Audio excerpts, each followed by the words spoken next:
Hey everybody, thanks for watching. This is Mochi King, and today I thought we would do a run through the Legend Lost Sector Concealed Void, and see how it goes, and show what I think is an interesting build for running through that.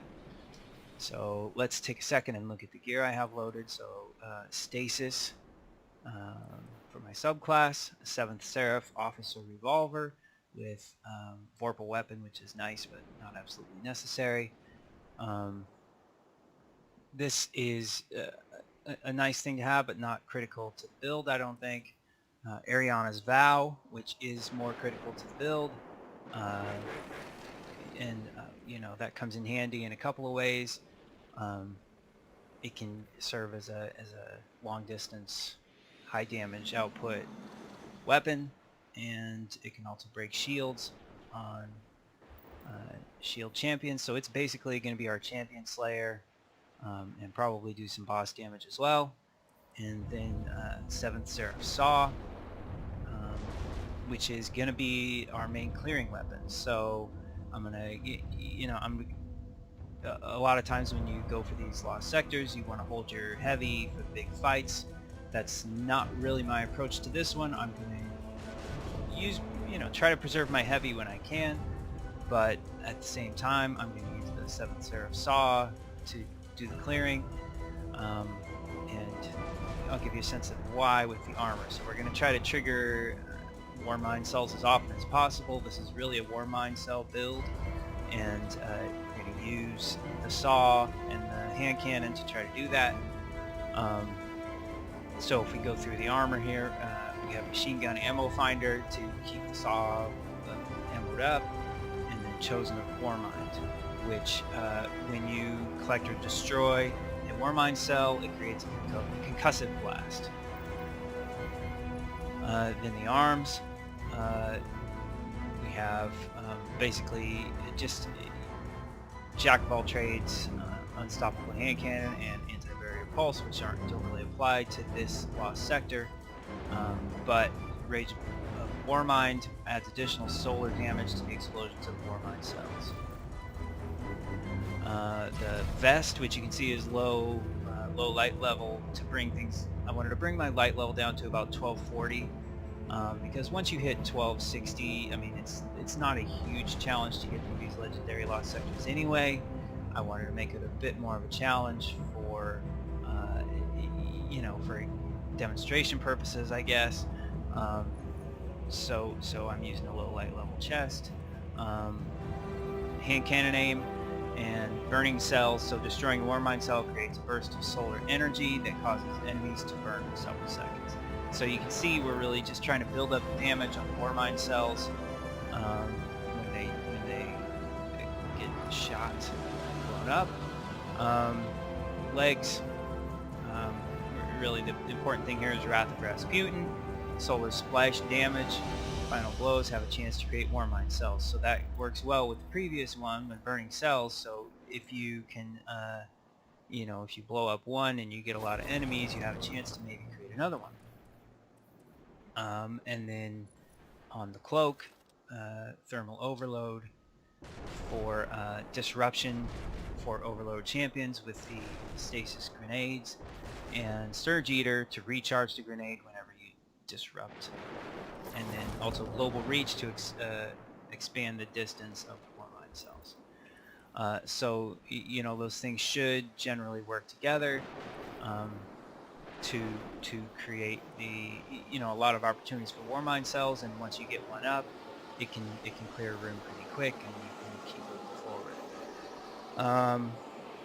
So I think that covers that. So before we jump in, I was just going to mention boss strategy. So craving of power, elixirs will take it wherever they can. But the darkness promises ruin for us all. Guardian, please. All right, thank you, Varix. So anyway, I was going to quickly touch on the boss strategy. This build is kind of designed to work really in any of these legendary lost sectors. This one is actually not a great one for it. There are a lot of platforms, a lot of places where stuff drops down, so your Warmind cells can drop. A lot of jumps and things like that, so it can be a little tougher. But this build should work in here as well, and I think it's the kind of build that can transfer to other lost sectors as well. That's why I have the anti-barrier pulse and the unstoppable hand cannon on the sleeves, so that it really can transfer to any of the legendary lost sectors. So the boss strategy, the basic idea is I want to get there quick with the clearing. That's why I'm using my my saw, and then I'm going to super fairly early probably, and then it's once that super has helped me clear like the first wave, it's basically going to be ammo management, peeking around the corner to try to take down the boss. And if I run out of ammo, I may need to rush the room to gather up some more ammo, which has a good chance of getting me killed. As long as you do it before the 15-minute mark, I think that's part of the strategy is, if you need to reload on ammo, you rush out, you get your ammo, you get killed, and then you can come back and give it another shot. So I think that covers it. Let's jump in and see how it goes.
All right, so there we go. That should do it.